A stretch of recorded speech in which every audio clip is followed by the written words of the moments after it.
Hello friends, welcome to my YouTube channel mind maker Guruji. So आज जो मैं topic start करने जा रही हूँ वो क्या है, न्यूट्रिशन ही है, बट उसको थोड़ा और हाई लेवल पे लेके चलते हैं। ठीक है, अलग अलग डिफ्रेंशिएट करके। सबसे पहले स्टार्ट करते हैं न्यूट्रिशन की डेफिनेशन से कि न्यूट्रिशन क्या होता है। ठीक है, so nutrition is the process by which an organism takes its food from its surrounding and utilises it.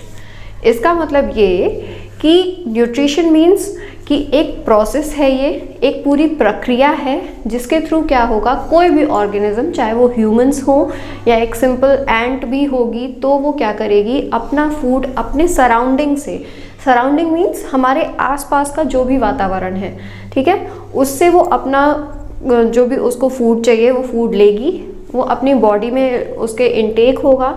ठीक है, यानी कि अपनी बॉडी में वो जो भी इनटेक करेगी, उसके बाद क्या करना है, उसको उस फूड से उसको एनर्जी लेनी है।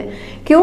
क्योंकि हम कोई भी फूड खाते तो हमें क्या होता है, सबसे पहले एनर्जी की ज़रूरत होती, तभी तो हम फूड ले रहे हैं ना। उसको यूटिलाइज करना मतलब उसका उपयोग करना, यानी कि उस फूड से हमें एनर्जी लेनी है। तो वो पूरा प्रोसेस जो होता है वो हम किसके अंदर पढ़ेंगे, न्यूट्रिशन के अंदर पढ़ेंगे। ठीक है, न्यूट्रिशन, अब चूँकि अलग अलग एनिमल्स हैं इस पूरे वर्ल्ड में, तो न्यूट्रिशन भी एक तरीके से तो हो नहीं सकता ना। न्यूट्रिशन भी जो होगा वो हमारा अलग अलग तरीके से होता है। ठीक, तो न्यूट्रिशन को हम मेनली दो पार्ट्स में क्लासिफाई कर देते हैं, nutrition in plants and second one is nutrition in animals. ठीक, दो ब्रॉडली हमने क्लासिफाई कर दिया, प्लांट्स को अलग और एनिमल्स को अलग। ठीक, फिर इसके बाद अब देख लेते हैं कि न्यूट्रिशन प्लांट्स में क्या है और एनिमल्स में क्या है।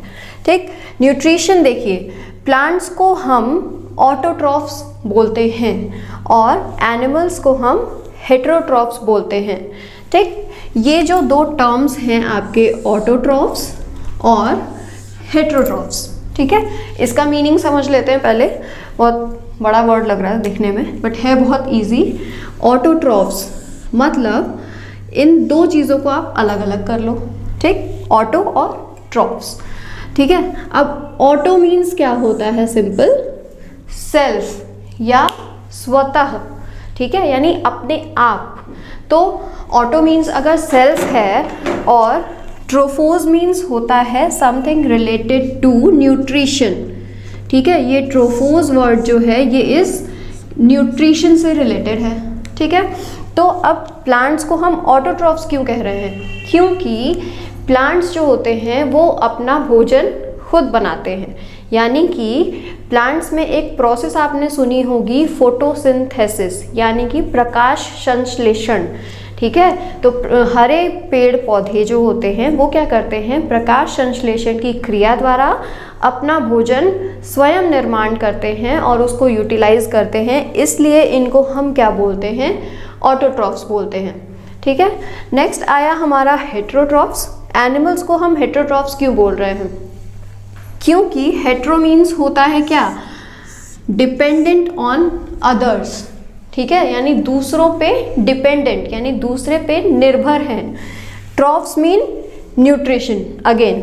ठीक, जो भी एनिमल्स या जो भी ऑर्गेनिजम्स अपने न्यूट्रिशन के लिए या अपने भोजन के लिए किसी दूसरे प्राणी पे या किसी दूसरे पौधे पर आश्रित हैं, उन्हें हम क्या कहेंगे, हेटेरोट्रॉफ्स।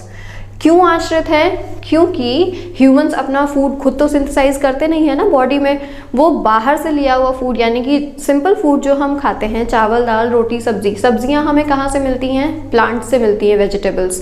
ठीक, गेहूं प्लांट प्रोडक्ट है, चावल प्लांट प्रोडक्ट है, ये सारे प्रोडक्ट्स कहाँ से हैं, ये हमें प्लांट से मिल रहे हैं। फिर हम उन्हें कुक करके तब खाते हैं, ना ही हम उन्हें सिंथेसाइज नहीं करते। चावल हम खुद अपनी बॉडी में नहीं बना रहे हैं। ठीक है, इसलिए हम इन्हें क्या कह रहे हैं, हेटेरोट्रॉफ्स। नेक्स्ट, ऑटोट्रॉफ्स का ही डेफिनेशन दिया हुआ है यहाँ पे, छोटा सा है, can make their own food, यानी कि वो अपना भोजन खुद बना सकते हैं। ठीक, और एनिमल्स जो हैं वो अपने प्लांट्स पे या किसी और एनिमल पे डिपेंडेंट होंगे फूड के लिए, इसलिए इनको क्या कहेंगे, हेटेरोट्रॉफ्स। ठीक है, अब आते हैं मोड्स ऑफ न्यूट्रिशन पे। अब जब हमारे एनिमल्स अलग अलग हैं, प्लांट्स और एनिमल्स, ये दो चीज़ें अलग अलग हो गई, तो इनमें इनका मोड यानी तरीका जो है न्यूट्रिशन का वो भी क्या होगा, अलग अलग होगा।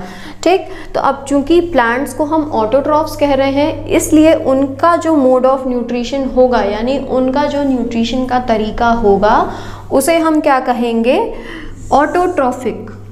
ठीक, ऑटोट्रॉफिक मोड ऑफ न्यूट्रिशन। और एनिमल्स को हम हेटेरोट्रॉफ्स कह रहे हैं, इसलिए इनका जो मोड ऑफ न्यूट्रिशन यानी इनका न्यूट्रिशन लेने का जो तरीका होगा उसे हम क्या कहेंगे, हेटेरोट्रॉफिक मोड ऑफ न्यूट्रिशन। ठीक, अब ऑटोट्रॉफ्स की डेफिनेशन बताते टाइम मैंने एक टर्म यूज़ किया था कि ग्रीन प्लांट्स अपना भोजन खुद बनाते हैं।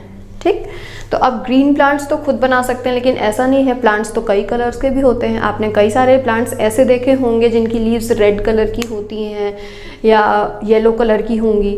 ठीक है, तो वो सारे भी तो अपना फूड सिंथेसाइज करते होंगे। या ऐसे भी कई सारे प्लांट्स हैं जो फूड सिंथेसाइज करने के अलावा भी बहुत सारी अदर चीज़ों पे डिपेंडेंट होते हैं अपने फूड के लिए। तो वो सारी चीज़ें भी हम इसमें आगे पढ़ेंगे।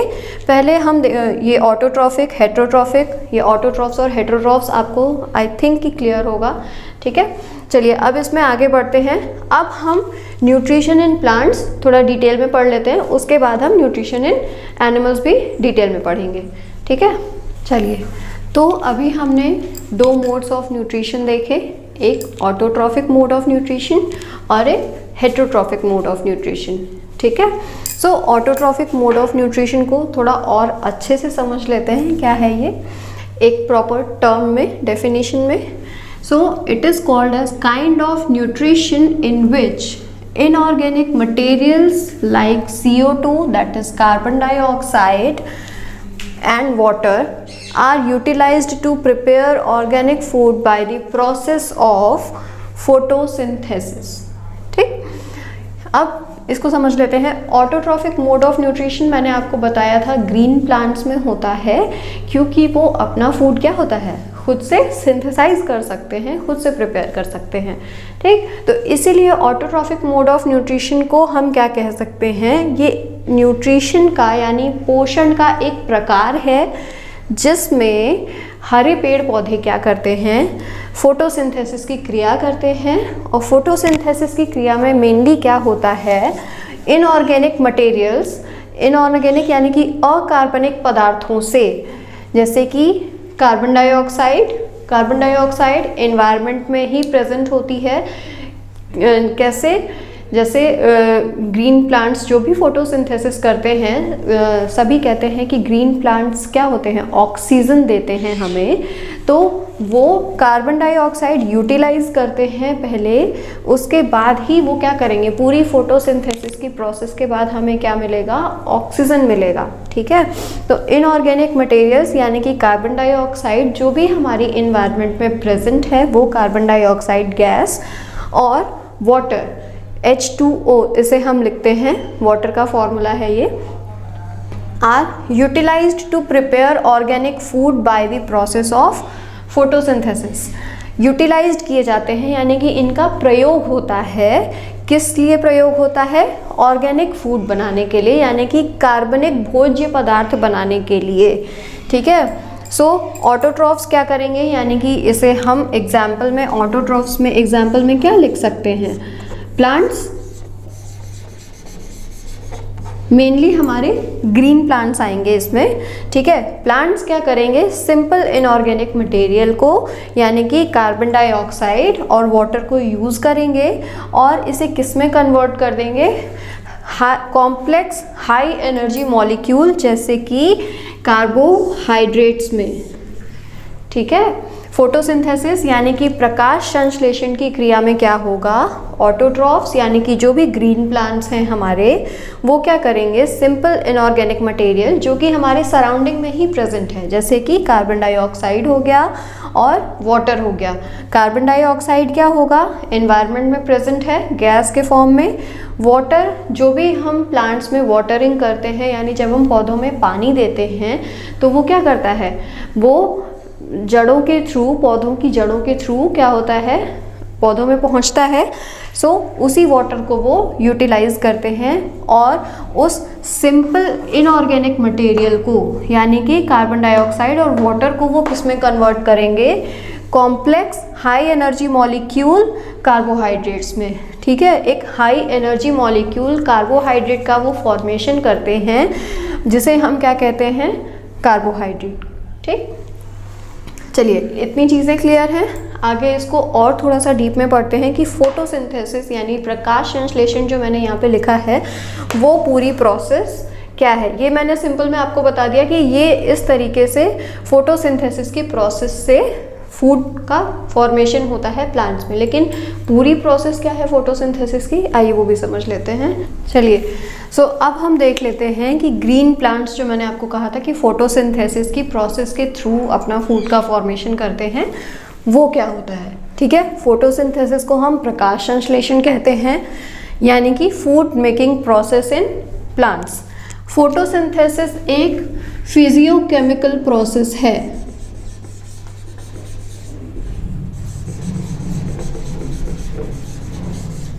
फिजियोकेमिकल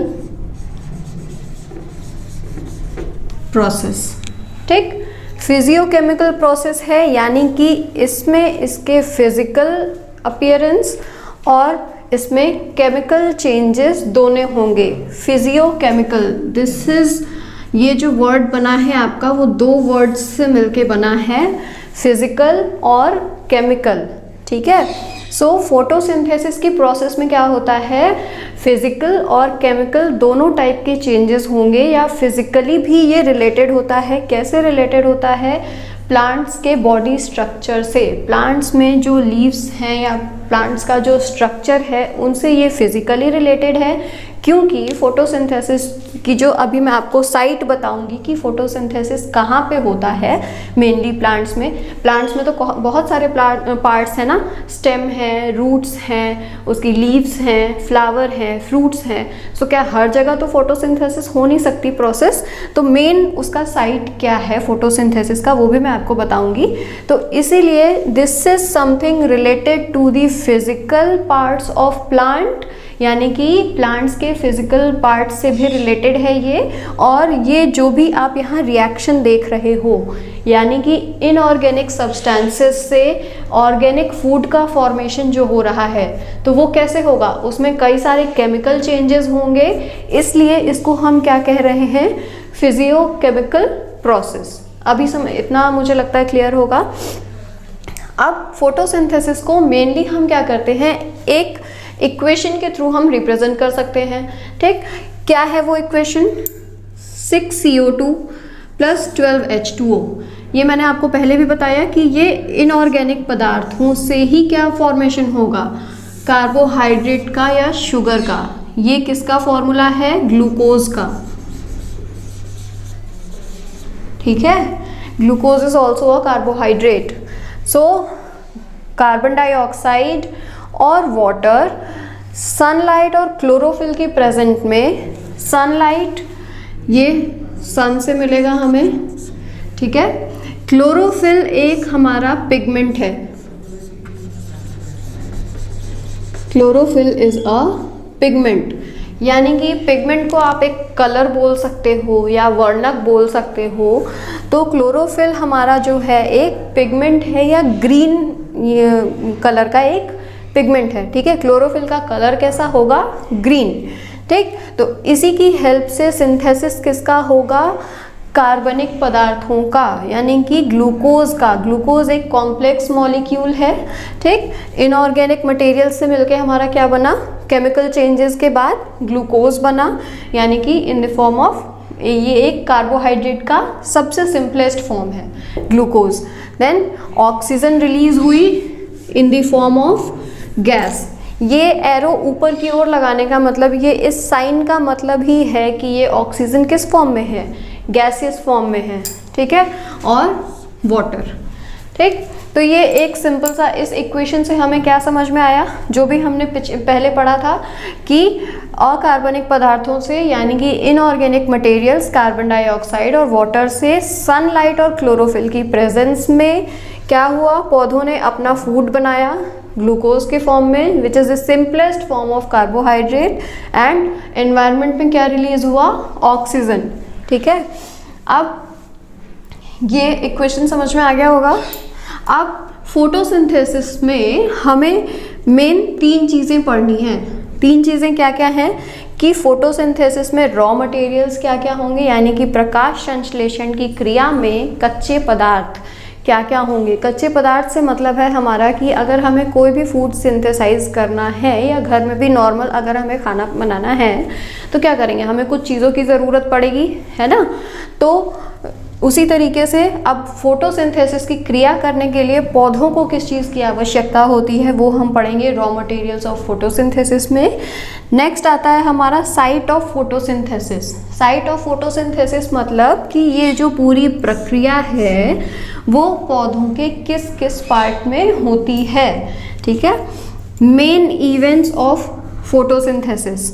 फोटोसिंथेसिस में मेन कौन कौन से स्टेप्स हैं या मेन क्या क्या उसकी पूरी केमिकल प्रोसेस है, किस तरीके से ये पूरा फॉर्मेशन होता है, अकार्बनिक से कार्बनिक पदार्थ किस तरीके से बनता है, वो सारी चीज़ें हम किस में पढ़ेंगे, मेन इवेंट्स ऑफ फोटोसिंथेसिस में। ठीक है, तो चलिए अब एक एक करके पढ़ लेते हैं कि रॉ मटेरियल्स क्या होंगे, साइट क्या होगा और मेन इवेंट्स क्या होंगे।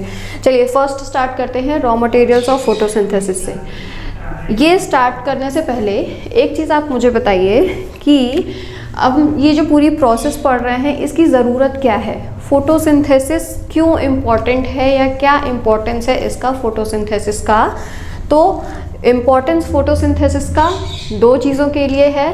एक तो कोई भी ऑर्गेनिज्म होगा वो मेनली क्या करेगा, पौधों पे डिपेंड करेगा अपने फूड के लिए, क्योंकि पौधे ही एक ऐसे हैं जो अपना फूड खुद से सिंथेसाइज कर सकते हैं। तो ज़्यादातर ऑर्गेनिजम्स क्या होते हैं वो पौधों पर फूड के लिए डिपेंडेंट होंगे, इसलिए इस फोटोसिंथेसिस की क्रिया का होना बहुत ज़रूरी है। और दूसरी चीज़, इसी प्रोसेस में जब हम लाइफ प्रोसेसेस में आते हैं तो एक प्रोसेस मैंने आपको बताई थी रेस्पिरेशन की। ठीक है, रेस्पिरेशन भी हम आगे चल के डिटेल में पढ़ेंगे। तो रेस्पिरेशन में मेनली क्या होता है, कोई भी ऑर्गेनिज्म ऑक्सीजन इनहेल करता है, यानी कि ऑक्सीजन को अपने अंदर इनटेक करता है, लेता है। सांस जब हम लेते हैं तो ऑक्सीजन लेते हैं और कार्बन डाइऑक्साइड को रिलीज करते हैं। ठीक, तो कार्बन डाइऑक्साइड जो है ऐसे भी इन्वायरमेंट में प्रेजेंट है। ठीक, इसको लेकिन हम क्या करते हैं, यूटिलाइज नहीं कर सकते। तो इसका ज़रूरी है कि ये कार्बन डाइऑक्साइड क्या हो, ऑक्सीजन में कन्वर्ट होके हमें मिले, तभी वो हमारे लिए यूज़फुल है। अदरवाइज कार्बन डाइऑक्साइड हमारे लिए क्या है, एक हार्मफुल गैस है, यानी कि उससे हमें नुकसान होता है। ठीक है, तो इस बैलेंस को मेंटेन करने के लिए, यानी कि कार्बन डाइऑक्साइड और ऑक्सीजन की मात्रा को बैलेंस करने के लिए क्या होगा, फोटोसिंथेसिस की क्रिया का होना आवश्यक है, यानी कि प्रकाश संश्लेषण की क्रिया का होना आवश्यक है। क्योंकि पौधे क्या करेंगे, कार्बन डाइऑक्साइड यूटिलाइज करेंगे और ऑक्सीजन रिलीज करेंगे। तो यही जो ऑक्सीजन रिलीज होगी वो क्या करते हैं, अदर ऑर्गेनिजम्स अपने अंदर लेते हैं रेस्पिरेशन की प्रोसेस के थ्रू, और वो फिर क्या करेंगे, कार्बन डाइऑक्साइड रिलीज करेंगे। तो एक तरीके से दोनों में बैलेंस हो गया। प्लांट्स ने क्या यूज़ किया, कार्बन डाइऑक्साइड, और उनका जो प्रोडक्ट रिलीज हुआ ऑक्सीजन वो किसने यूज़ किया, अदर ऑर्गेनिजम्स में। ठीक है, चलिए अब पढ़ते हैं रॉ मटेरियल्स ऑफ फोटोसिंथेसिस क्या क्या है। इस इक्वेशन से ही समझ लेते हैं कि रॉ मटेरियल्स क्या क्या होंगे, यानी कि कच्चे पदार्थ हमारे क्या क्या होंगे फोटोसिंथेसिस के लिए। तो सबसे पहले आपको यहाँ पे क्या दिख रहा है, कार्बन डाइऑक्साइड। ठीक है, फर्स्ट पॉइंट पे क्या आ जाएगा, CO2 या कार्बन डाइऑक्साइड।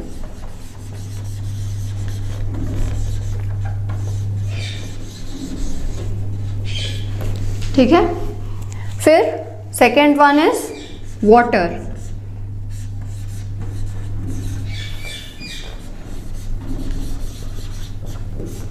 ठीक है, अब इसके आगे हमें क्या दिख रहा है, सनलाइट एंड क्लोरोफिल। ये 4 चीजें हमारी क्या होंगी, as a raw material work करेंगी। सनलाइट एंड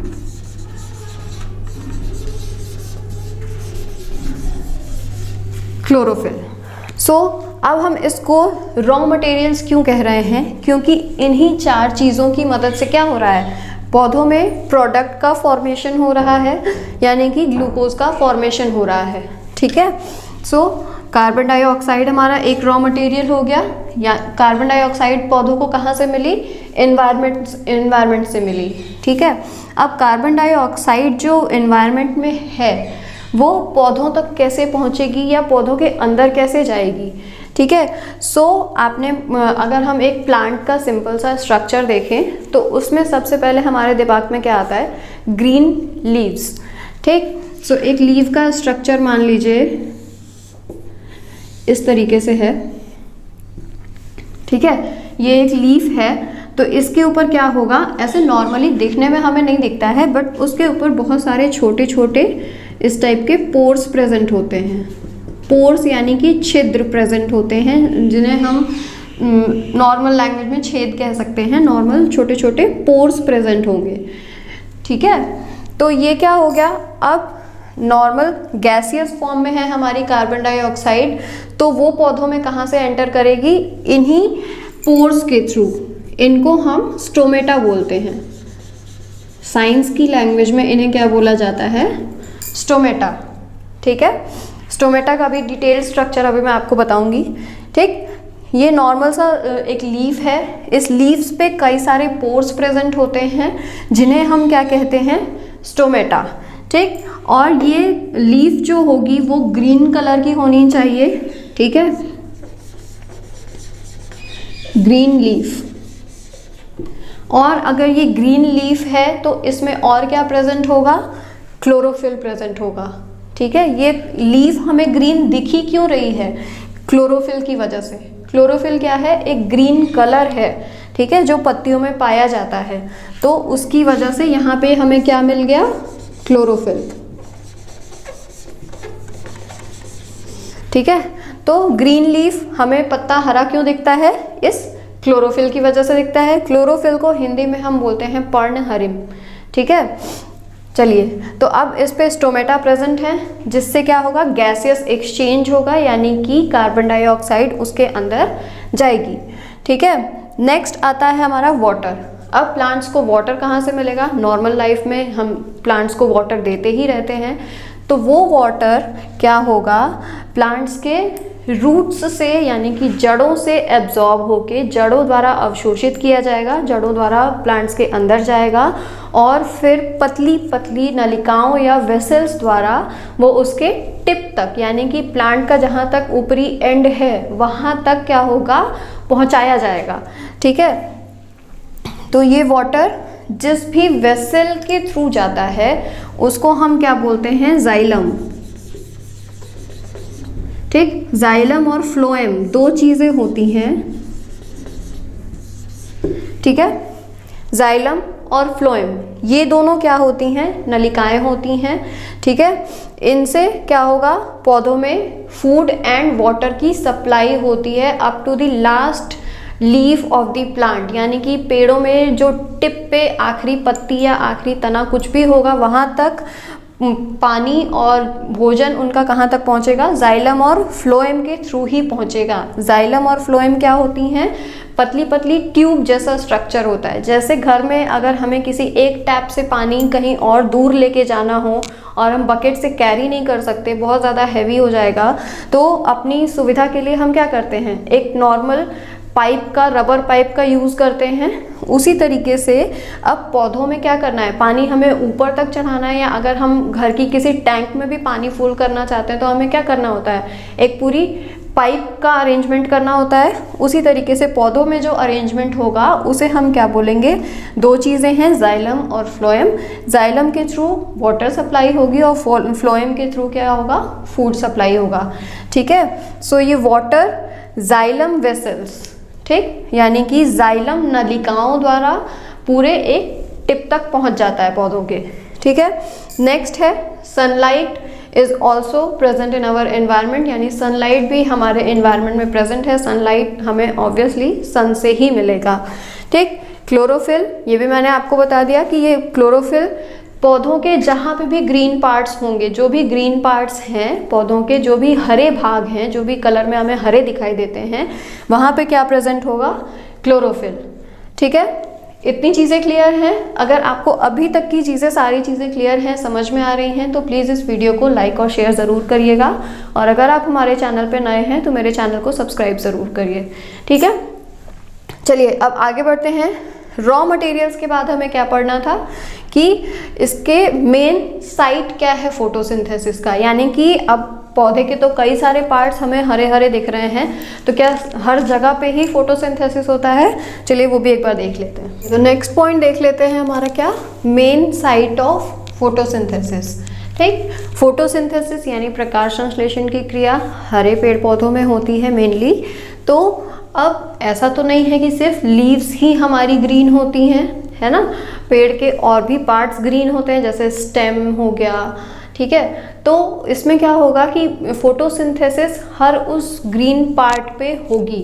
ठीक है, जैसे अगर किसी भी प्लांट का स्टेम ग्रीन है तो उस स्टेम में भी फोटोसिंथेसिस होगी, लीव्स के अलावा भी। लीव्स मेन साइट होते हैं, लेकिन लीव्स के अलावा भी कहाँ पे होगा? स्टेम्स में हो सकता है, या और भी अगर कोई ग्रीन पार्ट है तो वहाँ पे हो सकता है। ठीक, मेन साइट ऑफ फोटोसिंथेसिस में एक चीज़ ये देख लेते हैं कि जैसे मैंने आपको बताया, लीव्स पे छोटे छोटे पोर्स प्रेजेंट होते हैं जिन्हें हम स्टोमेटा कहते हैं। ठीक, ये एक नॉर्मल सी लीफ है हमारी। ठीक, इस पे छोटे छोटे पोर्स प्रेजेंट हैं। ये क्या करेंगे? इसको हम क्या बोलते हैं? स्टोमेटा। ठीक है, अब स्टोमेटा अगर प्रेजेंट है तो उसके भी कुछ फंक्शंस होंगे। ठीक है, तो स्टोमेटा एक तो क्या करता है, गैसियस एक्सचेंज में हेल्प करता है, यानी कि एनवायरनमेंट से कार्बन डाइऑक्साइड लेने में और ऑक्सीजन के रिलीज होने में। तो ये क्या हुआ, गैसियस एक्सचेंज। हम इसको क्यों बोल रहे हैं? क्योंकि यहाँ पे गैसों की अदला बदली हो रही है, यानी कार्बन डाइऑक्साइड लीव्स के अंदर जा रहा है और ऑक्सीजन क्या हो रहा है, रिलीज हो रहा है। इसलिए हम इसको क्या बोलेंगे, ये किसका, इसका मेन फंक्शन क्या है स्टोमेटा का? गैसियस एक्सचेंज में ये हेल्प करता है। और लीव्स में जो क्लोरोफिल प्रेजेंट है उसका मेन फंक्शन क्या है, वो क्या करेगा, सनलाइट को एब्जॉर्ब करेगा। क्लोरोफिल क्या है, एक पर्णहरिम है, यानी एक ग्रीन कलर है, जिसकी वजह से लीव्स हमें क्या होती हैं, ग्रीन दिखाई देती हैं। ठीक है, अब स्टोमेटा अगर पोर्स हैं तो ये भी क्या होते हैं, टाइम टू टाइम ओपन होते हैं और क्लोज होते हैं, तभी ये गैसेस एक्सचेंज क्या हो सकता है, पॉसिबल है। ठीक, और एक प्रोसेस होती है ट्रांसपिरेशन। ठीक है, ट्रांसपिरेशन में भी कौन हेल्प करता है, स्टोमेटा हेल्प करते हैं। कैक्टस प्लांट देखा होगा, तो कैक्टस में क्या होता है, बहुत सारे कांटे होते हैं, तो वो क्या है, लीव्स का ही एक मॉडिफाइड रूप है, यानी कि पत्तियों का ही एक क्या है, रूपांतरण है, यानी पत्तियों ने ही अपने आप को इस तरीके से कन्वर्ट कर लिया है कि उस पौधे से पानी का जो लॉस है, यानी लॉस ऑफ वाटर है, वो कम से कम हो सके। ठीक, अब कोई भी चौड़ी सरफेस है तो इस पे क्या हुआ, पोर्स बहुत ज़्यादा प्रेजेंट होंगे, तो हर पोर से क्या होगा, पानी वेपराइज होगा जब भी सनलाइट पड़ेगी तो। ठीक है, तो इसी चीज़ को रोकने के लिए कैक्टस जो प्लांट है, मेनली क्या है, ये एक डेजर्ट प्लांट है, यानी कि मरुस्थलीय पौधा है ना, तो उसकी लीव्स ने अपने आप को क्या कर लिया है, मॉडिफाई कर लिया है, यानी रूपांतरित कर लिया है, जिससे कि वाटर का लॉस उनसे कम हो सके, क्योंकि वैसे ही डिजर्ट में पानी की कमी होती है ना, तो अलाइव रहने के लिए वो ज़्यादा से ज़्यादा क्या करना चाहते हैं, पानी को अपने अंदर स्टोर रखे रहना चाहते हैं। ठीक, तो ये स्टोमेटा क्या करेगा, ट्रांसपिरेशन की प्रोसेस में भी हेल्प करता है। ठीक है, अब स्टोमेटा का भी डिटेल स्ट्रक्चर हम आगे चल के पढ़ेंगे, लेकिन ये जो स्टोमेटा है, जैसे ये स्टोमेटा जो होते हैं, एक नॉर्मल पोर है, इनका खुलना और बंद होना किस पे डिपेंड करता है, गार्ड सेल्स पे। Opening and closing depends on guard cells.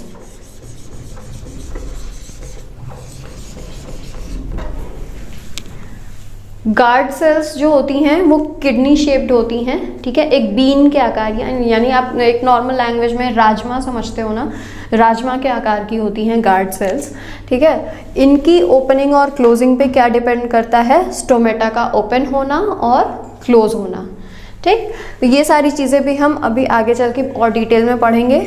अब एक शॉर्ट में देख लेते हैं कि फोटोसिंथेसिस में मेन इवेंट्स या मेन जो चेंजेस होते हैं वो क्या क्या होते हैं। Absorption of light energy by chlorophyll, ठीक। सबसे पहला जो इवेंट होगा या सबसे पहला जो केमिकल प्रोसेस होगा वो क्या होगा कि लाइट एनर्जी को हमें सबसे पहले एब्जॉर्ब करना होगा प्लांट्स को, तभी वो क्या करेंगे, उसको यूटिलाइज कर पाएंगे, ठीक। तो वो लाइट एनर्जी जो सन से हमें मिल रही है उसको यूटिलाइज करने का काम कौन करता है, या उसको एब्जॉर्ब अपने अंदर अवशोषित करने का काम कौन करता है, ये क्लोरोफिल करेगा, ठीक।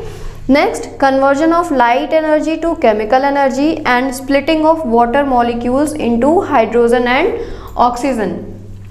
अब ये मैंने पहले ही आपको बोला है कि ये एक फिजियोकेमिकल प्रोसेस है, यानी कि इसमें फिजिकल और chemical changes, it is related to physical properties also, यानी कि ये फिजिकल प्रॉपर्टीज़ से भी रिलेटेड है। फिजिकल यानी भौतिक, जिन्हें हम देख सकें, टच कर सकें, उनसे रिलेटेड है, ठीक। तो पौधों के पार्ट्स इसमें इन्वॉल्व हैं, इसलिए ये भौतिक हो गया, ठीक। और लाइट एनर्जी से ये क्या हो रहा है, चेंज हो रहा है केमिकल एनर्जी में। जो भी लाइट क्लोरोफिल ने एब्जॉर्ब किया वो क्या चेंज, वो अब किस में चेंज हो जाएगा, केमिकल एनर्जी में, ठीक। और and splitting of water molecules, यानी कि ये जो वाटर इस इक्वेशन में यहाँ आप देख रहे हो, इसका क्या होगा, स्प्लिटिंग होगा, यानी ये डिवाइड होगा, टूटेगा वाटर मॉलिक्यूल। किस में टूटेगा, हाइड्रोजन में और ऑक्सीजन में, ठीक। क्योंकि वाटर का फॉर्मेशन ही कैसे होता है, हाइड्रोजन और ऑक्सीजन से मिलके होता है, यहाँ पे आप देख ही रहे हो, है ना। तो ये जो वाटर है एज अ होल, ये डिवाइड होगा किस में, हाइड्रोजन में और ऑक्सीजन में। Next, reduction of carbon dioxide to carbohydrates. Carbon dioxide जो यहाँ पे यूज़ हुआ है गैसियस फॉर्म में, जो भी प्लांट्स ने अपने अंदर लिया है, वो क्या होगा, वो कन्वर्ट होगा किस में, ग्लूकोज में, ठीक है। इसका रिडक्शन होगा और ये ग्लूकोज में कन्वर्ट होगा। ग्लूकोज मैंने आपको बताया है कि it is the simplest form of carbohydrate, ठीक। ग्लूकोज भी एक कार्बोहाइड्रेट ही है, इसका सबसे सिंपलेस्ट फॉर्म है कार्बोहाइड्रेट का, ठीक। तो ये सारी चीज़ें मेन इवेंट्स होती हैं फोटोसिंथेसिस में। अब इसको भी हम एक एक करके क्या करेंगे, अब एब्जॉर्प्शन हुआ लाइट एनर्जी का, तो वो किस प्रोसेस के थ्रू हुआ, ठीक। या तो अगर स्टोमेटा का ओपनिंग एंड क्लोजिंग वो किस तरीके से अच्छे से होता है वो देखेंगे। बाकी वाटर मॉलिक्यूल्स का स्प्लिटिंग कैसे होगा हाइड्रोजन और ऑक्सीजन में, किस रिएक्शन के थ्रू, वो भी आगे चल के पढ़ेंगे हम, ठीक। और रिडक्शन कैसे होगा कार्बन डाइऑक्साइड का कार्बोहाइड्रेट्स में, ठीक है। सो ये सारी चीज़ें हम अभी और आगे डिटेल में पढ़ते जाएंगे। तब तक अभी फ़िलहाल के लिए जितना मैंने पढ़ाया उतना आई होप कि आपको क्लियर होगा, समझ में आ रहा होगा, ठीक है। सो ज़रूर आप मेरी वीडियो को लाइक करिएगा और शेयर करिएगा, ठीक है। और आपको अगर इससे रिलेटेड और भी मटेरियल्स या आप और भी सारी चीज़ें पढ़ना चाहते हैं, किसी भी चीज़ से रिलेटेड, किसी भी सब्जेक्ट से रिलेटेड, तो आप गूगल प्ले स्टोर में जाके हमारा ऐप भी डाउनलोड कर सकते हैं, माइंड मेकर गुरुजी ऐप, ठीक है। चलिए, सो ये एक सिंगल ग्रीन लीफ है, यानी सिंगल पेड़ की एक आप हरी पत्ती जो देखते हो वो है। जब हम उसको ट्रांसवर्सली कट करते हैं या उसको ट्रांसवर्सली ऐसे लंबे लंबे में कट करेंगे या काटेंगे तो हमें कुछ इस तरीके का स्ट्रक्चर दिखेगा माइक्रोस्कोप से जब हम देखेंगे तो, ठीक है। तो आइए पूरा डिटेल का स्ट्रक्चर देख लेते हैं, फिर आगे और चीज़ें बताऊंगी।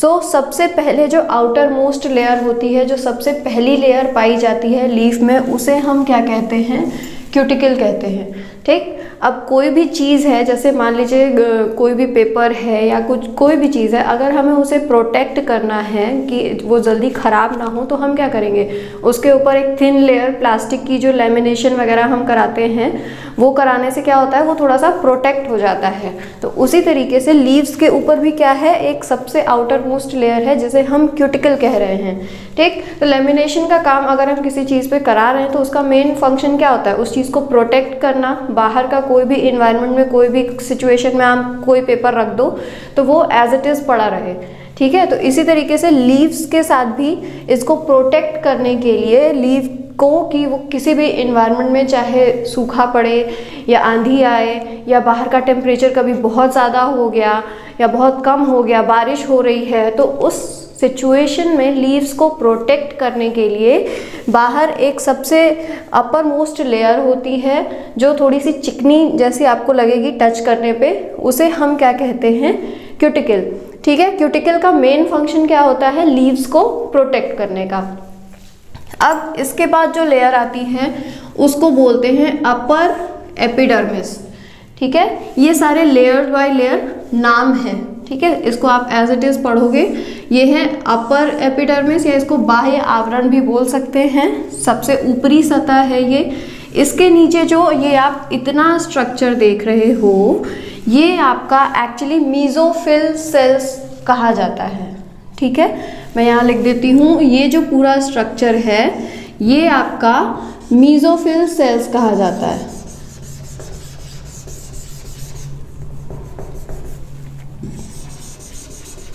सेल्स हमारी कई टाइप की होती हैं, है ना, तो ये एक सेल का टाइप ही है। मीजोफिल सेल्स का ये पूरा स्ट्रक्चर बना हुआ है।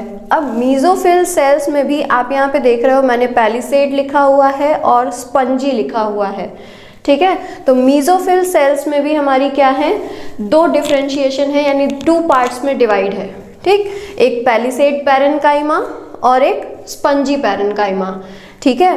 अब स्पंजी ये क्यों लिखा हुआ है, कोई भी चीज़ स्पंजी है मतलब कि उसके अंदर क्या होंगे, एयर स्पेसेस होंगे।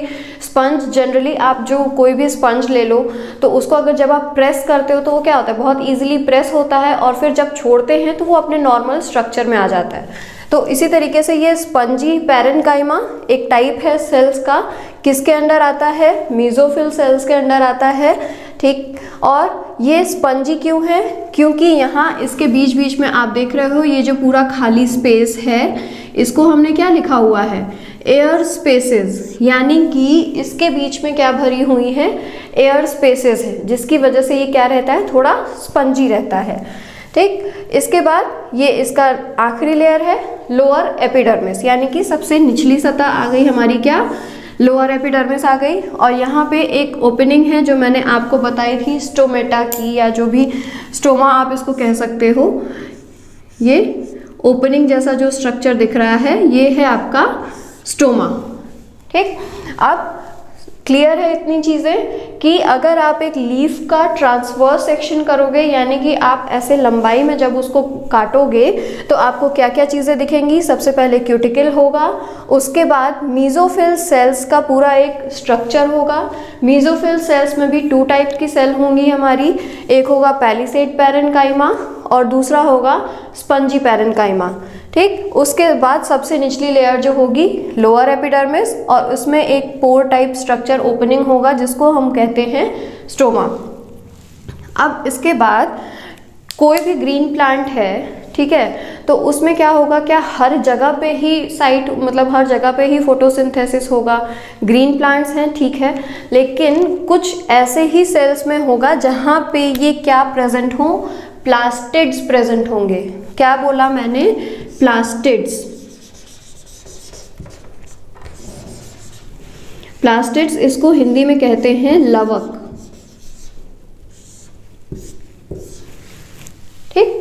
ग्रीन प्लांट्स में भी जहाँ पे ये प्लास्टिड्स प्रेजेंट होंगे, और प्लास्टिड्स के भी कई प्रकार होते हैं, उसमें से कौन सा प्रकार प्रेजेंट होना चाहिए, क्लोरोप्लास्ट्स,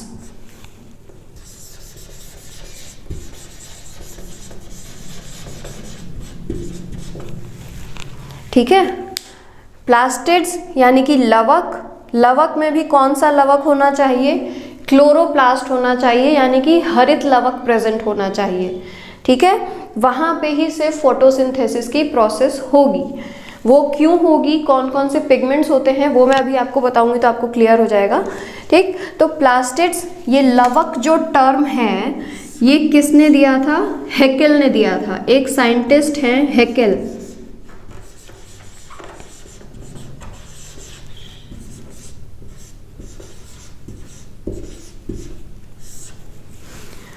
प्लास्टिड्स टर्म किसने दिया था? हैकेल ने दिया था, ठीक। और क्लोरोप्लास्ट जो शब्द है इसे किसने दिया था? शिम्पर ने।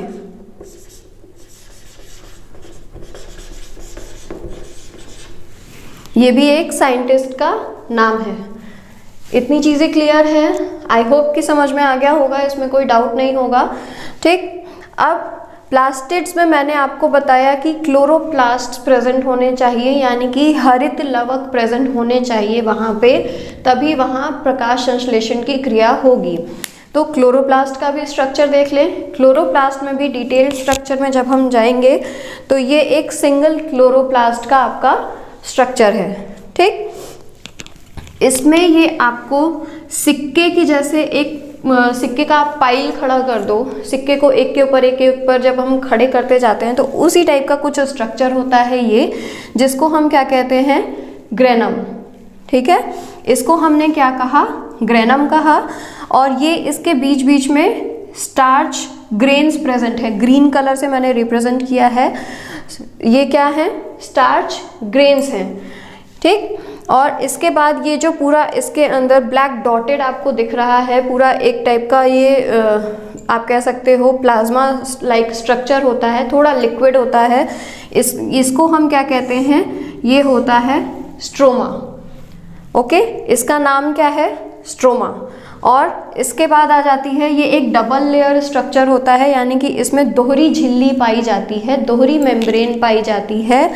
एक होगी इनर मेम्ब्रेन और एक होगी आउटर मेम्ब्रेन, ठीक। फिर से एक बार रिपीट कर देती हूँ सारी चीज़ें, अगर कोई डाउट हो तो क्लियर हो जाएगा। एक सिंगल ग्रीन लीफ को जब हम ऐसे खड़े में कट करेंगे तो उसका स्ट्रक्चर कुछ ऐसा दिखता है, ठीक। सबसे आउटर मोस्ट लेयर जो होगी क्यूटिकल, उसका मेन फंक्शन लीफ को प्रोटेक्ट करने का है किसी भी कंडीशन में। उसके बाद आएगा हमारा अपर एपिडर्मिस का लेयर। इसके नीचे आता है मीजोफिल सेल्स का लेयर, जिसमें दो टाइप के मीजोफिल सेल्स होते हैं, एक होता है पैलिसेड पैरेन्काइमा और एक होता है स्पंजी पैरेन्काइमा, ठीक। उसके बाद लोअर एपिडर्मिस और स्टोमा, इतनी चीज़ें इसमें आती हैं। इसके स्पंजी पैरेन्काइमा के बीच में कहीं कहीं एयर स्पेसेस होते हैं, ठीक है। इन्हीं एयर स्पेसेस की वजह से ये क्या होता है? थोड़ा स्पंजी इन स्ट्रक्चर होता है। इसके बाद मैंने आपको बताया कि ग्रीन प्लांट्स में भी फोटोसिंथेसिस या प्रकाश संश्लेषण की क्रिया वहाँ पे होगी जहाँ पे हमारे लवक प्रेजेंट होंगे, और लवक भी क्लोरोप्लास्ट प्रेजेंट होंगे। क्लोरोप्लास्ट यानी कि हरित लवक प्रेजेंट होंगे, ठीक है। तो हरित लवक जहाँ भी पाई जाएंगे उसमें क्या होगा? प्रकाश संश्लेषण की क्रिया होगी। और एक हरित लवक का स्ट्रक्चर कुछ इस टाइप का होता है जब आप माइक्रोस्कोप से स्टडी करोगे तब, ठीक है। इसमें दो मेन चीज़ें होती हैं जो फोटोसिंथेसिस में काम आती हैं, वो मैं आपको बता देती हूँ। एक ग्रेनम और एक स्ट्रोमा, ठीक है। बाकी का स्ट्रक्चर भी सिंपल है। यहाँ पे इसमें स्टार्च ग्रेन्स प्रेजेंट हैं। एक ये दोहरी झिल्ली की स्ट्रक्चर है, यानी कि इसमें दोहरी झिल्ली पाई जाती है, दो मेम्ब्रेन्स पाई जाती हैं। कौन सी? एक इनर मेम्ब्रेन और एक आउटर मेम्ब्रेन, ठीक है। इतना क्लियर है। जब हम आगे मैकेनिज्म पढ़ेंगे कि एक्चुअली फोटोसिंथेसिस में कौन कौन से रिएक्शंस होते हैं, क्या होता है, तो उसमें आपको ये समझ में आएगा कि ये ग्रेनम में और स्ट्रोमा में कौन कौन से रिएक्शंस होंगे, ठीक है। फोटोसिंथेसिस में मेनली दो रिएक्शंस होते हैं, लाइट रिएक्शन और डार्क रिएक्शन, यानी एक प्रकाश की उपस्थिति में होगा और दूसरा क्या होगा? उसी का थोड़ा अपोजिट है, यानी कि बस सिर्फ साइड चेंज हो जाती है। वो भी मैं आपको अभी फिर डिटेल में बताती हूँ, ठीक। और एक छोटे से क्वेश्चंस के तौर पे आप देख सकते हो कि प्लास्टिड जो टर्म है या लवक जो शब्द है वो किसने दिया, किस वैज्ञानिक ने दिया था? हैकेल ने दिया था। और क्लोरोप्लास्ट यानी हरित लवक जो है वो किसने दिया था? शिम्पर ने दिया था, ठीक। इतनी चीज़ें क्लियर हैं। अगर सब समझ में आ गया हो तो प्लीज़ मेरे वीडियो को लाइक ज़रूर करिएगा, ठीक है। चलिए आगे बढ़ते हैं और देख लेते हैं कि फोटोसिंथेसिस यानी कि प्रकाश संश्लेषण की क्रिया में पिगमेंट्स कौन कौन से इन्वॉल्व हैं, ठीक है। मैंने आपको कहा था कि ऐसा नहीं है कि सिर्फ जैसे प्लांट्स में एक ही प्लांट में कई जगह पे आपको कई कलर्स भी देखने को मिल सकते हैं, ठीक है, सारे प्लांट्स पूरी तरीके से ग्रीन हों ये कोई ज़रूरी नहीं है, लेकिन फोटोसिंथेसिस क्या होगा, सारे पौधों में होगा। तो मेनली जो हमें लीव्स का कलर दिखाई देता है वो एक सिंगल क्लोरोफिल की वजह से नहीं होता है, उसमें और भी पिगमेंट्स या और भी कलर्स जो होते हैं वो इन्वॉल्व होते हैं। ठीक है, और भी रंग इन्वॉल्व होते हैं, जैसे कि chlorophyll A, chlorophyll B, chlorophyll ज़ैंथोफिल्स और कैरोटीनॉइड्स। ठीक, ये मेन 4 पिगमेंट्स होते हैं जिनकी वजह से जो हमारा एक्चुअल लीफ का कलर है वो हमें दिखाई देता है। ठीक है, तो अब क्लोरोफिल ए किस कलर का होगा, ब्राइट और ब्लू ग्रीन इन कलर, यानी कि ये हल्का ब्लू और ग्रीन इन कलर होता है, हरे और नीले कलर का होगा ये। ठीक, क्लोरोफिल बी का क्या कलर होता है, येलो और ग्रीन इन कलर। ठीक है, यानी ये हरे और पीले कलर का होगा। जब भी आप इस जैसे लीव्स में जब हम कलर का सेपरेशन करेंगे साइंटिफिक मेथड से, यानी वैज्ञानिक विधि से, जब हम लीव्स में जो भी रंग हैं उनको जब हम सेपरेट करते हैं, अलग अलग करते हैं, तो हमें ये 4 पिगमेंट्स मिलते हैं। ठीक है, अब दिखता हमें सिर्फ ग्रीन कलर है या कोई एक पर्टिकुलर कलर ही दिखता है, उसका भी एक रीज़न है, वो आगे बताऊंगी। Chlorophyll B yellow green in colour, ठीक है, यानी कि ये येलो और ग्रीन होगा कलर में दिखने में। ज़ैंथोफिल किस कलर का होगा, येलो कलर का होगा। और कैरोटीनॉइड्स जो होंगे वो येलो होंगे या थोड़ा सा येलोइश ऑरेंज में होंगे। ठीक है, तो ये 4 तरह के पिगमेंट्स इन्वॉल्व होते हैं। अब मेनली जो है क्लोरोफिल का काम क्या होता है, सनलाइट को अपने अंदर एब्जॉर्ब करना।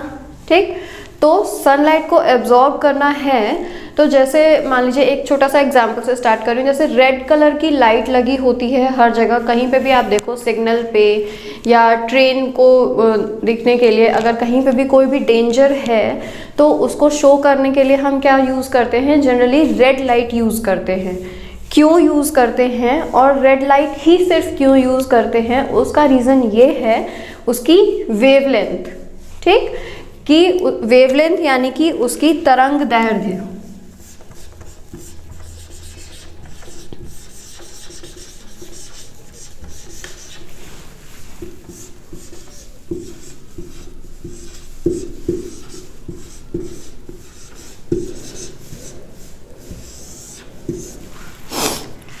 ठीक, उसका वेवलेंथ मेनली रिस्पॉन्सिबल होता है।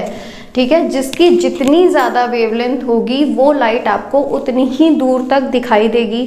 ठीक है, तो ये आपके वेवलेंथ पे डिपेंड करता है कि कौन सा क्लोरोफिल या कौन सा पिगमेंट ज़्यादा सनलाइट को एब्जॉर्ब कर रहा है। ठीक है, एब्जॉर्ब सारे ही करेंगे क्योंकि सनलाइट इवनली लीफ पे पड़ती है, यानी समान रूप से लीफ पे पड़ रही है, कहीं ज़्यादा कहीं कम तो नहीं है। लेकिन कौन सा क्लोरोफिल, क्योंकि सबकी तरंग दैर्ध्य या सबकी वेवलेंथ क्या है, अलग अलग होती है, इसलिए ये भी डिपेंड करेगा कि सबसे ज़्यादा सनलाइट एब्जॉर्ब कौन करेगा या अवशोषित अपने अंदर कौन करेगा। क्योंकि प्रकाश संश्लेषण की क्रिया के लिए सबसे ज़्यादा इम्पोर्टेंट थिंग क्या है, सनलाइट का प्रेजेंट होना। ठीक है, तभी होगा ये प्रकाश संश्लेषण की क्रिया प्रकाश में ही होगी। ठीक है, तो क्लोरोफिल ए, बी, ज़ैंथोफिल्स और कैरोटीनॉइड्स। अब ये जो है इसमें सबसे ज़्यादा इम्पॉर्टेंट जो होता है हमारा वो होता है क्लोरोफिल ए। ठीक, फोटोसिंथेसिस में सबसे ज़्यादा इम्पॉर्टेंट क्या है, क्लोरोफिल ए। क्यों इम्पॉर्टेंट है, क्योंकि ये ब्राइट और ब्लू ग्रीन कलर का है। ठीक, तो सनलाइट सबसे ज़्यादा एब्जॉर्ब कौन करेगा, यही करेगा। और इसके बाद जो सारे हैं क्लोरोफिल बी, ज़ैंथोफिल्स और कैरोटीनॉइड्स जो हैं ये भी एब्जॉर्ब करते हैं, लेकिन ये सहायक पिगमेंट्स की तरह काम करते हैं। यानी कि जैसे अगर मुझे कोई काम करना है तो मैं अकेले करूँगी तो वो सिर्फ मेरी कैपेसिटी यानी मेरी क्षमता के अनुसार होगा। ठीक, और अगर 4 लोग मिल के किसी काम को करेंगे तो क्या होगा, वो बाकी 3 की भी क्षमता मेरे साथ ऐड होगी, तो उससे क्या होगा, वो काम ज़्यादा अच्छे से हो सकता है। इसी तरीके से क्या होगा, ये तीनों जो होंगे वो सहायक पिगमेंट्स हैं। वो क्या करेंगे, ये भी अवशोषित करेंगे प्रकाश को और उसको डायरेक्ट कर देंगे किसकी तरफ, क्लोरोफिल ए की तरफ। यानी उसको भेजने का, क्लोरोफिल ए की तरफ ये जो है ये प्रकाश को अवशोषित करके उसकी ऊर्जा जो है प्रकाश की वो किसकी तरफ भेज देंगे, क्लोरोफिल ए की तरफ। ठीक, तो एज अ टोटल क्या हुआ, इसकी एफिशिएंसी बढ़ी है ना, ये इसने क्या किया, ज़्यादा प्रकाश अवशोषित किया। तो अब इससे इसके आगे जो भी मैकेनिज्म होगा वो क्या होगा, और अच्छे से हो सकता है। इतनी चीज़ें मुझे लगता है समझ में आ गई होंगी। मैं फिर से एक बार आपको रिपीट कर देती हूँ। फोटोसिंथेसिस यानी कि प्रकाश संश्लेषण की क्रिया में क्या होगा, मेनली 4 पिगमेंट्स इन्वॉल्व होते हैं। पिगमेंट्स कैसे हमें पता चले कि ये 4 हैं, जब भी हम लीफ को लेके वैज्ञानिक विधि से या साइंटिफिक मेथड से उसको हम उसके कलर को सेपरेट करेंगे यानी अलग अलग करेंगे, तो उसमें हमें ये 4 कलर के पिगमेंट्स दिखाई देते हैं, या 4 कलर के मतलब रंग दिखाई देते हैं हमें। ठीक, क्लोरोफिल ए, बी, ज़ैंथोफिल्स और कैरोटिनॉइड्स। ए का कलर कैसा होगा, ब्राइट ब्लू ग्रीन होगा। ठीक, यानी कि चमकीला होगा, थोड़ा ब्लू और हरा और नीला मिक्स टाइप का होगा। क्लोरोफिल बी किस कलर का होगा, येलोइश ग्रीन, यानी कि हरा होगा लेकिन थोड़ा सा पीलापन लिए हुए होगा। ज़ैंथोफिल्स येलो होंगे, पीले होंगे कलर्स में। कैरोटिनॉइड्स जो होंगे वो कैसे होंगे, येलो या येलोइश ऑरेंज। ठीक है, यानी कि येलो में अगर आप हल्का सा ऑरेंज मिक्स कर दो तो उस टाइप का जो कलर आएगा वो होगा इसका। ठीक, अब फोटोसिंथेसिस यानी प्रकाश संश्लेषण में सबसे ज़्यादा एक्टिव कौन है, क्लोरोफिल ए है। क्यों एक्टिव है सबसे ज़्यादा, इसकी वेवलेंथ के कारण। वेवलेंथ क्या होती है, इसको हम हिंदी में कहते हैं तरंग दैर्ध्य। ठीक है, तो अपनी वेवलेंथ के कारण सबसे ज़्यादा एक्टिव कौन होगा, क्लोरोफिल ए। बट ये 3 जो पिगमेंट्स हैं ये भी क्या करेंगे, सनलाइट को एब्जॉर्ब करके एक सहायक पिगमेंट्स की तरह काम करते हैं, यानी कि इसके एज अ फ्रेंड काम करते हैं। और जो भी ये एब्जॉर्ब करेंगे वो उसकी एनर्जी को कहाँ डायरेक्ट कर देंगे, क्लोरोफिल ए की तरफ। ठीक है, सो इतनी चीज़ें क्लियर होंगी। अब इसका जो मेन मैकेनिज्म है फोटोसिंथेसिस का वो देख लेते हैं कि प्रकाश अवशोषित होने के बाद की प्रोसेस क्या है। सो नेक्स्ट स्टेप हम देख लेते हैं मैकेनिज्म ऑफ फोटोसिंथेसिस। ठीक है, ये लास्ट स्टेप है इसमें। इसके पहले हमने देख लिया कि फोटोसिंथेसिस कहाँ होता है या रॉ मटेरियल्स क्या हैं फोटोसिंथेसिस के लिए। अब most important thing mechanism of photosynthesis यानी प्रकाश संश्लेषण की क्रिया का पूरा प्रोसेस क्या है, किस तरीके से क्या क्या केमिकल प्रोसेसेस उसमें होते हैं। ठीक है, तो देखिए मैंने आपको क्लोरोप्लास्ट में 2 चीज़ें बताई थी, 2 पार्ट्स बताए थे जब मैंने उसका स्ट्रक्चर आपको दिखाया था। एक होता है ग्रेना या ग्रेनम और दूसरा होता है स्ट्रोमा। ठीक, ये 2 चीज़ें मैंने आपको बताई थी। एक ये स्ट्रक्चर जो मैंने बनाया है वो एक सिंपल रफ क्लोरोप्लास्ट का आप समझ सकते हो पूरा मैकेनिज्म समझने के लिए। ठीक, ये जो पूरी आपको एक बॉक्स टाइप का स्ट्रक्चर दिख रहा है इसको मैंने क्या लिखा है, क्लोरोप्लास्ट एनवेलप, यानी कि क्लोरोप्लास्ट एक दोहरी झिल्ली का आवरण से बना हुआ एक स्ट्रक्चर था ना, तो उसी तरीके से मैंने यहाँ पे क्या किया है, क्लोरोप्लास्ट को एक बॉक्स के फॉर्म में रिप्रेजेंट किया है। ठीक, अब क्लोरोप्लास्ट में मैंने 2 चीज़ों का इंपॉर्टेंस बताया था। एक ग्रेनम जो एक स्ट्रक्चर था, ठीक है, पाइल, जैसे आप कॉइन्स का पाइल जब खड़ा करते हो, यानी कि कॉइन्स को एक के ऊपर एक जब हम खड़ा करते हैं तो जो एक पिलर लाइक स्ट्रक्चर बनता है उसी में के पार्ट क्या है, ये ग्रेना या ग्रेनम जिसको बोलते हैं। और दूसरा एक प्लाज्मा लाइक स्ट्रक्चर था, लिक्विड लाइक स्ट्रक्चर था जो है स्ट्रोमा, जिसका नाम है क्या, स्ट्रोमा। ठीक, तो इन्हीं 2 पार्ट्स में मेनली क्या होगा, फोटोसिंथेसिस की पूरी प्रोसेस कंप्लीट होगी। ठीक, अब फोटोसिंथेसिस की प्रोसेस का जो इक्वेशन है ये मैंने आपको बताया था कि सिंपल नॉर्मल इक्वेशन हम क्या लिखते हैं कि carbon dioxide water in the presence of sunlight and chlorophyll, यानी कि कार्बन डाइऑक्साइड जो गैसियस फॉर्म में प्रेजेंट है इन्वायरमेंट में और पौधे उसको लेते हैं, और पानी जो भी हम वाटरिंग करते हैं प्लांट्स में, यानी कि जो हम पौधों को पानी देते हैं वो उसके रूट्स से होके टिप तक कैसे पहुंचता है, जाइलम वेसल्स यानी कि जाइलम नलिकाओं द्वारा पानी पहुंचता है। किसके प्रेजेंस में, सनलाइट यानी कि सूर्य के प्रकाश और क्लोरोफिल, जो भी मैंने आपको लवक बताया या प्लास्टिड्स वगैरह, इसमें मैंने आपको क्लोरोफिल यानी कि पर्णहरिम भी बताया था। क्लोरोफिल की प्रेजेंस में क्या होगा, कॉम्प्लेक्स ऑर्गेनिक फूड का फॉर्मेशन होगा, यानी कि ग्लूकोज का निर्माण होगा। This is the simplest form of carbohydrate, ठीक। और मॉलिक्यूलर ऑक्सीजन रिलीज होगी कहाँ, इन्वायरमेंट में, यानी कि हमारे वातावरण में पौधे क्या करेंगे, कार्बन डाइऑक्साइड लेके ऑक्सीजन को रिलीज करेंगे और वाटर बनेगा, ठीक। सो सबसे पहला जो काम होता है इसमें, जब भी ये लाइट पड़ेगी आपका, जब भी ये जो वाटर हमने यहाँ पे लिया है रॉ मटेरियल में, ठीक, रॉ मटेरियल्स क्या क्या हो गए, कार्बन डाइऑक्साइड हो गया और वाटर हो गया, ठीक। तो अब ये जो वाटर है इसका क्या काम है देखते हैं, ठीक है। तो सबसे पहले क्या होगा, फोटोलिसिस ऑफ वाटर, सबसे पहला स्टेप, ठीक है। जब भी ये लाइट इस पिगमेंट सिस्टम पे पड़ेगी, जो भी सनलाइट है, जब भी ये पिगमेंट सिस्टम पे या एक सिंपल ग्रीन लीफ पे पड़ती है तो क्या होता है, सबसे पहला स्टेप होगा आपका फोटोलिसिस ऑफ वाटर, ठीक। फोटोलिसिस क्यों बोलते हैं, इसको हम ऐसे आप डिफाइन कर लो, लिसिस मीन्स होता है किसी चीज़ का टूटना या किसी चीज़ का ब्रेकडाउन, ठीक है। कोई एक चीज़ है हमारी, उसको हम पार्ट्स में अलग अलग तोड़ दें तो उसको हम क्या बोलेंगे,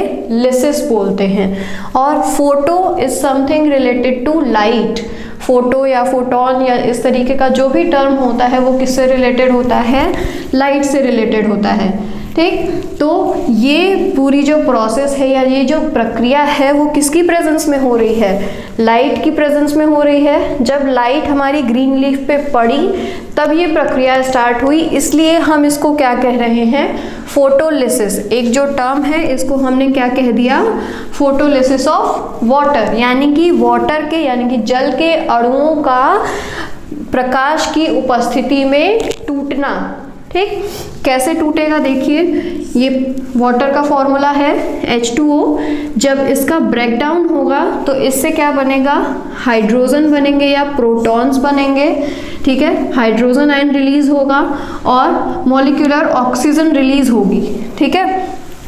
आप यहाँ पे भी देख सकते हो, ये जो वाटर ये यहाँ से इनटेक हुआ यानी रूट से ये अंदर एब्जॉर्ब हुआ ये वाटर, और जब इस पिगमेंट सिस्टम पे लाइट पड़ी तो क्या हुआ, ये वाटर ब्रेक डाउन हुआ, किसमें, सबसे पहले क्या रिलीज हुआ, मॉलिक्यूलर ऑक्सीजन रिलीज हो गया, कहाँ, इन्वायरमेंट में।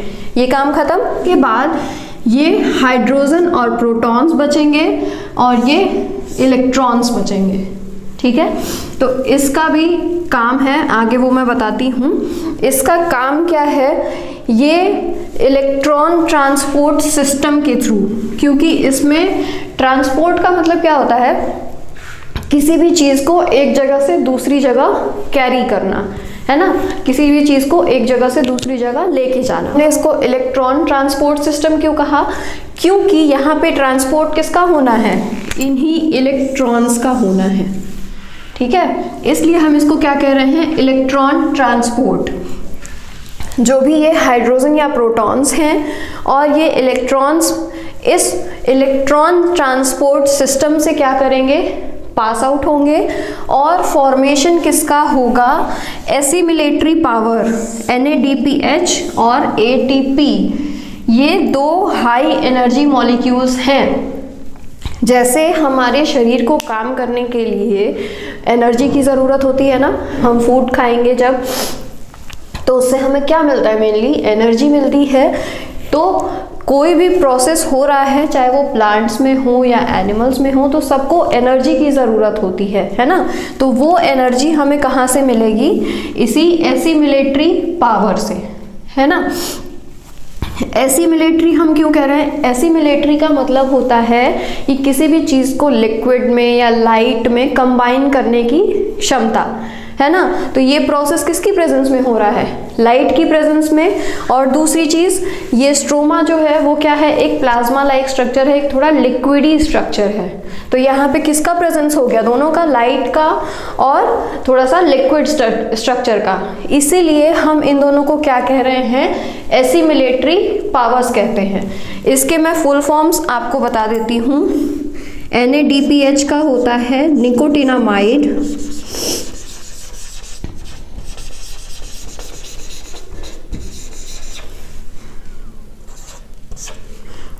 एडेनिन डाइफॉस्फेट,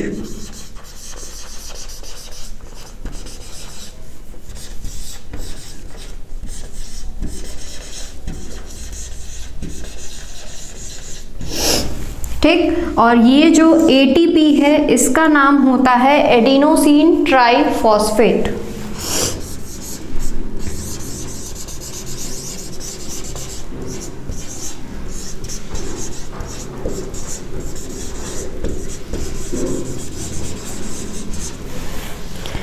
ठीक है, तो सबसे पहले क्या हुआ, फोटोलिसिस ऑफ वाटर हुआ। जब भी सनलाइट हमारे लीव्स पे पड़ी तो क्या हुआ, फोटोलिसिस हुआ किसका, इस वाटर का, जो यहाँ पे वाटर हमने as a raw material use किया था। फोटोलिसिस क्यों कह रहे हैं, क्योंकि ये पूरी प्रक्रिया जो हो रही है, वाटर का जो ब्रेक डाउन हो रहा है, यानी पानी का जो मॉलिक्यूल जो टूट रहा है वो किसकी प्रेजेंस में टूट रहा है, लाइट की प्रेजेंस में टूट रहा है। ठीक, इसलिए हम इसको फोटोलिसिस कहते हैं। जब भी पानी का मॉलिक्यूल टूटेगा तो क्या चीजें बनेंगी, प्रोटॉन्स या हाइड्रोजन आयंस बनेंगे, ऑक्सीजन, मॉलिक्यूलर ऑक्सीजन जो वातावरण में ऑक्सीजन प्रकाश संश्लेषण की क्रिया द्वारा जाती है उसका फॉर्मेशन होगा, और इलेक्ट्रॉन्स बनेंगे। अब ये इलेक्ट्रॉन्स और प्रोटॉन्स मिलके किसका निर्माण करेंगे, आगे चल के ये निर्माण करेंगे एसिमिलेटरी पावर्स का, यानी कि NADPH और ATP का, यानी कि निकोटिनामाइड, एडिनोसिन फॉस्फेट और एडिनोसिन ट्राइफॉस्फेट का। ठीक है, ये पूरा हो गया। अभी तक की जो प्रोसेस थी एसिमिलेटरी पावर्स के फॉर्मेशन तक की, वो प्रोसेस कहाँ पे कंप्लीट हुई, ग्रेनम पार्ट में। ठीक, क्लोरोप्लास्ट के ग्रेनम में ये पूरी प्रोसेस कंप्लीट हो गई। अब क्या होता है, ये पूरी प्रोसेस क्या हुई, लाइट के प्रेजेंस में हुई, इसलिए हम इन सारे रिएक्शंस को कंबाइन करके क्या बोल सकते हैं, लाइट रिएक्शन बोल सकते हैं। ठीक है, यानी कि इस ग्रेनम में जितने भी रिएक्शंस हुए उनको हम क्या बोलेंगे, लाइट रिएक्शंस।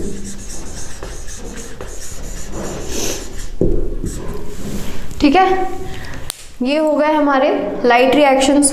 अब इसके बाद क्या होता है कि ये जो हमारे एसिमिलेटरी पावर्स हैं वो क्या होंगे, ये एंटर करेंगे केल्विन साइकिल में। एक प्रोसेस है स्ट्रोमा के अंदर होती है, ये एंटर करेंगे केल्विन साइकिल में।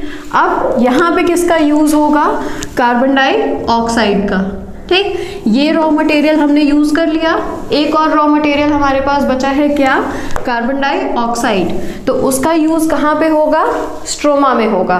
ठीक, ये एसिमिलेटरी पावर्स और कार्बन डाइऑक्साइड के थ्रू पूरी साइकिल चलती है, केल्विन साइकिल। उसके बाद निर्माण किसका होता है, हेक्सोज का, है ना। हेक्सोज एक शुगर है। ठीक, हेक्सोज एक शुगर होती है जिसका निर्माण होता है और जिसे पौधे यूज करते हैं अपने और फंक्शंस के लिए। और जो भी बाकी आपका प्रोडक्ट बच जाएगा या ग्लूकोज जो वो अभी यूज नहीं कर सकते हैं, या जो भी उनका प्रोडक्ट है अगर वो यूज नहीं कर पा रहे हैं, एक्सेस है, तो वो किस फॉर्म में स्टोर होगा, स्टार्च के फॉर्म में स्टोर होगा। ठीक, यानी कि मंड के रूप में वो क्या करेंगे, अपने अंदर उस चीज को स्टोर करके रख लेंगे, ताकि बाद में जब भी उनको एनर्जी की जरूरत हो तो वो क्या करेंगे, उसी को यूटिलाइज कर सकते हैं। ठीक, और स्टार्च से फिर किसका, सॉल्युबल कार्बोहाइड्रेट्स का फॉर्मेशन होता है, जो कि सेल की बाकी प्रक्रियाओं के लिए यूज किया जाता है। इतनी चीज़ें समझ में आ गई, इतनी चीज़ें क्लियर हैं। चलिए मैं फिर से एक बार आपको समझा देती हूँ शुरू से एंड तक। चलिए, तो अभी तक की प्रोसेस जो मैंने आपको बताई है, अगर आप इतना क्लियर है तो प्लीज़ मेरे वीडियो को लाइक शेयर ज़रूर कीजिए। और इस सारी चीज़ों के बारे में अगर आपको और डिटेल में चाहिए तो आप हमारा ऐप डाउनलोड कर सकते हैं, माइंड मेकर गुरुजी, गूगल प्ले स्टोर में जाके ईजिली आपको मिल जाएगा। और फिर से एक बार रिपीट कर देती हूँ पूरी प्रोसेस को, मैकेनिज्म क्या है अच्छे से समझ लीजिएगा। मैकेनिज्म ऑफ फोटोसिंथेसिस में सबसे पहला स्टेप जो होता है हमारा फोटोलिसिस ऑफ वाटर होगा, यानी कि पानी का ब्रेकडाउन होगा लाइट की उपस्थिति में। जब भी ये लाइट हमारी पड़ेगी लीफ पे तो क्या होगा, सबसे पहले जो भी वाटर लीफ तक पहुंचा है रूट्स के थ्रू एब्जॉर्ब होके जाइलम वेसल्स के थ्रू, वो क्या होगा, उसका फोटोलिसिस होगा। तो क्या क्या प्रोडक्ट बनेगा, हाइड्रोजन या प्रोटॉन्स बनेंगे, ऑक्सीजन मॉलिक्यूलर ऑक्सीजन एनवायरनमेंट में रिलीज हो जाएगी और इलेक्ट्रॉन्स बनेंगे। ठीक, अब ये हाइड्रोजन आयंस और इलेक्ट्रॉन्स कहाँ पहुंचेंगे, इलेक्ट्रॉन ट्रांसपोर्ट सिस्टम, जो कि कहाँ हो रहा है, क्लोरोप्लास्ट में ग्रेनम पार्ट में हो रहा है। इसके थ्रू कहाँ इसका फॉर्मेशन होगा, NADPH और ATP का। NADPH को हम क्या कह सकते हैं, निकोटिनामाइड एडिनोसिन डाइफॉस्फेट। ठीक, और ATP को क्या कहते हैं, एडिनोसिन ट्राइफॉस्फेट। ये सारा फॉर्मेशन हुआ हमारा लाइट की प्रेजेंस में, इसलिए हमने इसे क्या कहा, लाइट रिएक्शन कह दिया।